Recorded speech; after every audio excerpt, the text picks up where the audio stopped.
everyone. So, we only have a few more chapters of Charlotte's Web, and today I'm going to be reading chapter 20. So, we're really close to it being over. Look how much we've read already. Crazy. So, chapter 20, remember, is called The Hour of Triumph, and you were to talk with your families about what you think triumph means. We'll see if we can guess by the end of this chapter. Special announcement, said the loudspeaker in a pompous voice. The management of the fair takes great pleasure in presenting Mr. Homer L. Zuckerman and his famous pig.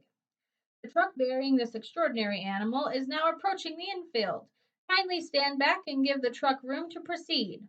In a few moments, the pig will be unloaded in the special judging ring in front of the grandstand where a special award will be made. Will the crowd please make way and let the truck pass? Thank you. Wilbur trembled when he heard this speech. He felt happy but dizzy. The truck crept along slowly in a low speed.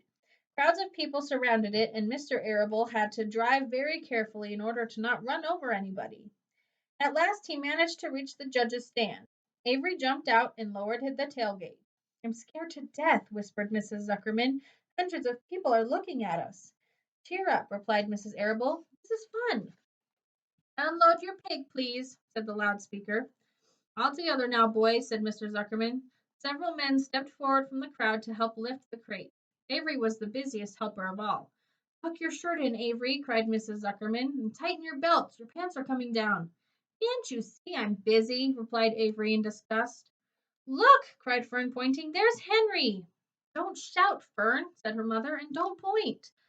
Can't I please have some money? Asked Fern. Henry invited me to go on the Ferris wheel again, only I don't think he has any money left. He ran out of money.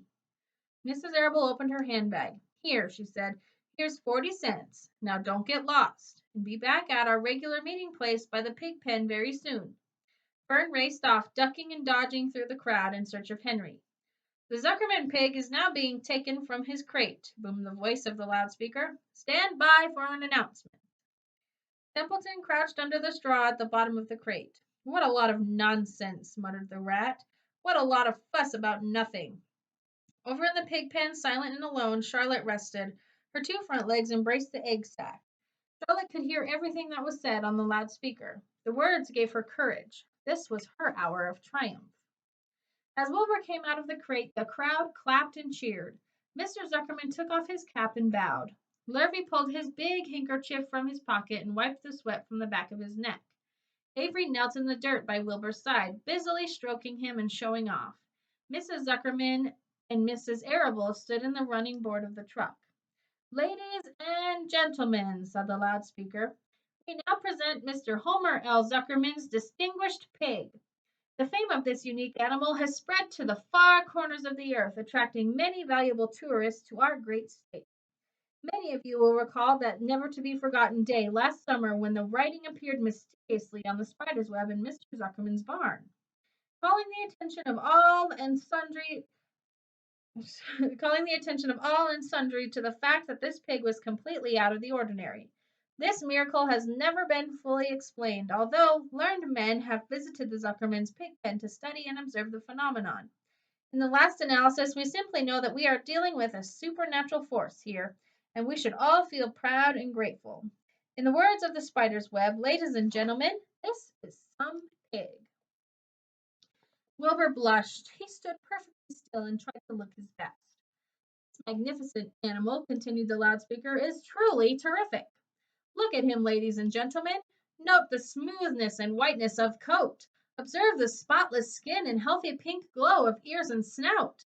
It's the buttermilk, whispered Mrs. Arable to Mrs. Zuckerman. Note the general radiance of this animal. Then remember the day that when the word radiant appeared clearly on the web. Whence came this mysterious writing? Not from the spider, we can rest assured of that. Spiders are very clever at weaving their webs, but needless to say, spiders cannot write. Oh, they can't they? Murmured Charlotte to herself.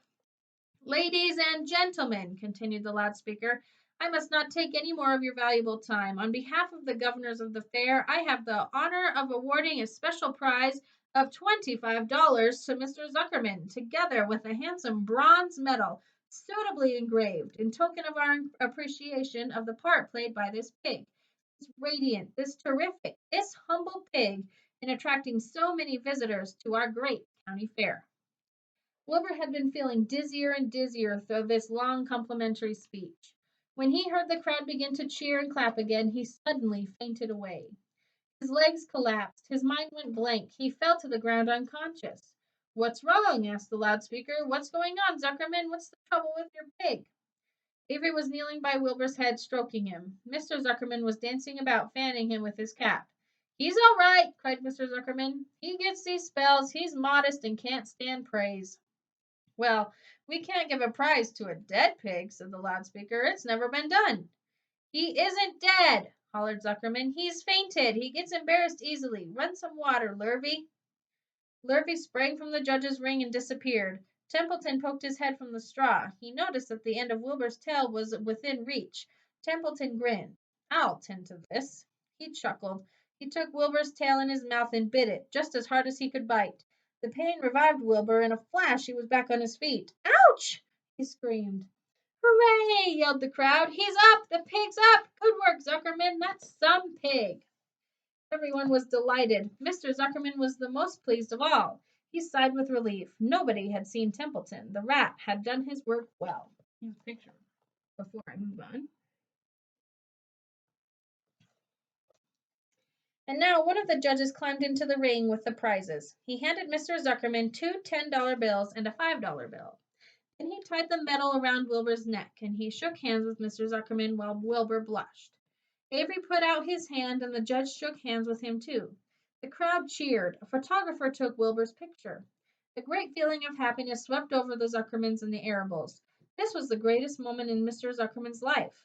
It is deeply satisfying to win a prize in front of a lot of people.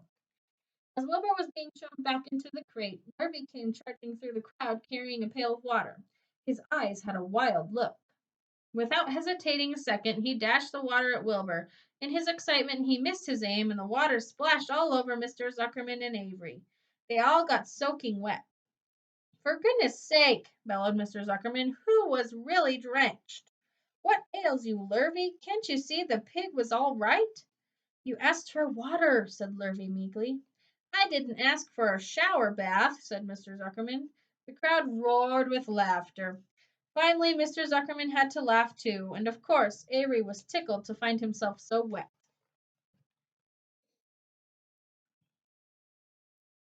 Look at his medal. Isn't that cute?